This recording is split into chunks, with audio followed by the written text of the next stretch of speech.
When all the nation had finished passing over the Jordan, the Lord said to Joshua, "Take 12 men from the people, from each tribe a man, and command them, saying, Take 12 stones from here, out of the midst of the Jordan, from the very place where the priest's feet stood firmly, and bring them over with you, and lay them down in the place where you lodged tonight."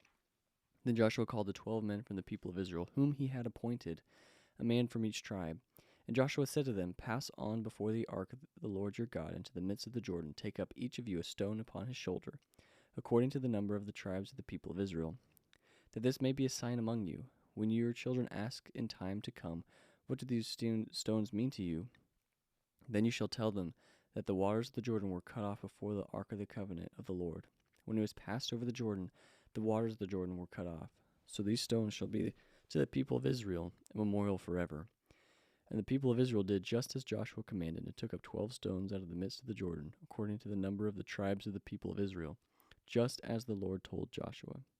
And they carried him over with them to the place where they lodged, and laid them down there. Joshua set up 12 stones in the midst of the Jordan, in the place where the feet of the priests bearing the ark of the covenant had stood, and they are there to this day. For the priests bearing the ark stood in the midst of the Jordan till everything was finished that the Lord commanded Joshua to tell the people, according to all that Moses had commanded Joshua. The people passed over in haste, and when all the people had finished passing over the ark of the Lord, and the priests passed over before the people, the sons of Reuben and the sons of Gad and the half-tribe of Manasseh passed over, armed before the people of Israel, as Moses had told them. About 40,000 ready for war passed over before the Lord for battle, to the plains of Jericho. On that day the Lord exalted Joshua in the sight of all of Israel, and they stood in awe of him, just as they stood in awe of Moses all the days of his life. And the Lord said to Joshua, "Command the priest bearing the ark of the testimony to come out of the Jordan." So Joshua commanded the priests, "Come out of the Jordan." And when the priests bearing the ark of the covenant of the Lord came up from the midst of the Jordan, and the soles of the priests' feet were lifted up on dry ground, the waters of the Jordan returned to their place and overflowed all its banks as before.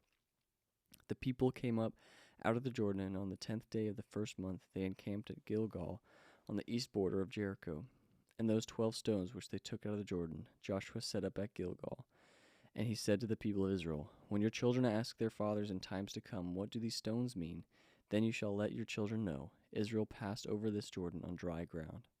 For the Lord your God dried up the waters of the Jordan for you until you passed over, as the Lord your God did to the Red Sea, when he dried up for this until we passed over, so that all the people of the earth may know that the hand of the Lord is mighty, that you may fear the Lord your God forever."